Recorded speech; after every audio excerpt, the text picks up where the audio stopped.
આજે વિશ્વ હડકવા દિવસ છે અને હડકવા દિવસને હડકવાની વાત સાંભળતા જ પહેલાં તો લોકો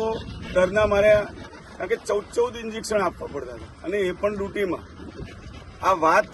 જો કૂતરું કરડ્યું છે એવી વાત આવે ને ત્યાં જ તમારી કંપારી છૂટી જતી હતી. આજનો દિવસ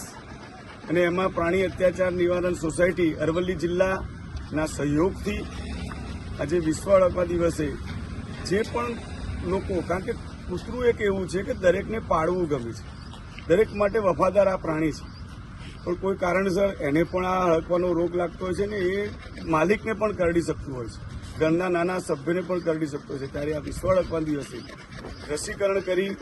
અને એક મેસેજ આપ્યા છે કે દરેક જે આવા ઘરમાં પાલતુ પ્રાણી રાખતા હોય તો આ જીવલેણ રોગ છે, તો ચોક્કસ આજે આ હડકવા દિવસે જ્યારે આ વેટરનરી વિભાગના પરમાર સાહેબ, સુભાષભાઈ, રાકેશભાઈ અને ચેતનભાઈ, આ બધા ડોક્ટરો ભેગા થઈ અને આ જે રીતે વિશ્વ હડકવા દિવસે રસીકરણ માટેનું અભિયાન ચલાવ્યું છે એ સરાહનીય છે. સૌને ખૂબ ખૂબ અભિનંદન, શુભેચ્છા.